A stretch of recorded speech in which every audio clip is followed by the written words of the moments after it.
ഫർദ് നിസ്കാരങ്ങളിൽ വന്നു പോകുന്ന അപാകതകൾ, പോരായ്മകൾ പരിഹരിക്കാനുള്ള നിസ്കാരമാണ് റവാത്തിബ് നിസ്കാരങ്ങൾ. അത് നമ്മൾ നിർബന്ധമായും അതിന്റെ മുറ പോലെ പാലിക്കേണ്ടത് അത്യാവശ്യമാണ്. പലപ്പോഴും നമ്മൾ അതിലൊക്കെ വീഴ്ച വരുത്തുന്നതായി കാണുന്നുണ്ട്. അപ്പൊ റവാത്തിബ് നിസ്കാരങ്ങൾ ആകെ 22 റക്അത്താണ് ഉള്ളത്. 22 റക്അത്ത് നമുക്ക് എണ്ണാം. ളുഹറിന് മുമ്പ് 4, ശേഷം 4. അതുപോലെ അസ്റിന് മുമ്പ് 4 റക്അത്ത്, മഗ്രിബിന് മുമ്പും ശേഷവും 2 റക്അത്ത്, ഇശാക്ക് മുമ്പും ശേഷവും 2 റക്അത്ത്, സുബ്ഹിക്ക് മുമ്പ് 2 റക്അത്ത്. ഇങ്ങനെ 22 റക്അത്ത് നിസ്കരിക്കണം.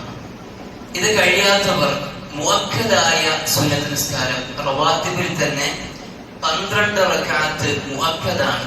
മറ്റൊരു അഭിപ്രായം അനുസരിച്ച് 10 റക്അത്ത് മുഅക്കദായ സുന്നത്ത് നിസ്കാരമാണ്. അത് ളുഹറിന് മുമ്പും ശേഷവും 2 റക്അത്ത്. അതുപോലെ അസ്റിനില്ല, മഗ്രിബിന് ശേഷം 2 റക്അത്ത്, അതുപോലെ ഇശാക്ക് ശേഷം 2 റക്അത്ത്, സുബ്ഹിക്ക് മുമ്പ് 2 റക്അത്ത്. ഇങ്ങനെ 10 റക്അത്ത് നിസ്കരിക്കുക. 12 റക്അത്ത് മുഅക്കദായ സുന്നത്ത് നിസ്കാരമുണ്ട് എന്ന അഭിപ്രായം പണ്ഡിത ലോകത്തുണ്ട്.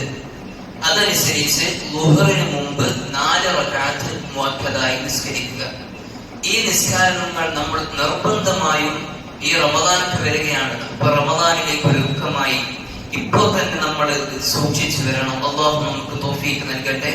നമ്മുടെ ഫർദ് നിസ്കാരങ്ങളിൽ വന്നു പോകുന്ന പോരായ്മകൾ പരിഹരിക്കാൻ ഈ റവാത്തിബുകൾ കൊണ്ട് സാധിക്കും.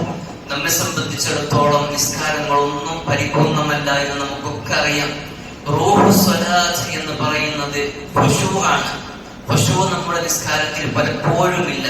അപ്പൊ അതൊക്കെ നമുക്ക് പരിഹരിക്കാനുള്ള നല്ലൊരു മാർഗമാണ് നബി സല്ലല്ലാഹു അലൈഹി വസല്ലം തങ്ങൾ പഠിപ്പിച്ചു തന്ന റവാത്തിബ് നിസ്കാരങ്ങൾ.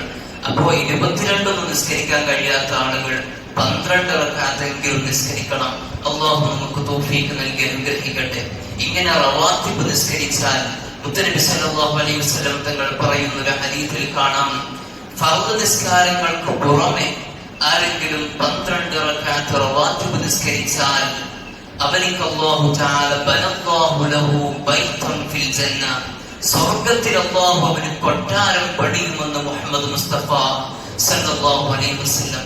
അതുകൊണ്ട് എന്റെ പ്രിയമുള്ള മുഅ്മിനീങ്ങളെ, ഈ റവാത്തിബ് നിസ്കാരം നമ്മുടെ ജീവിതത്തിന്റെ ഒരു ഭാഗമാക്കുക. ഫർദ് നിസ്കാരം നമ്മൾ എങ്ങനെ നിസ്കരിക്കുമോ അതുപോലെ ഈ റവാത്തിബിനെയും സൂക്ഷിക്കാൻ നമ്മളെല്ലാവരും മനസ്സ് കാണിക്കണം. അല്ലാഹു തആല നമുക്ക് തൗഫീഖ്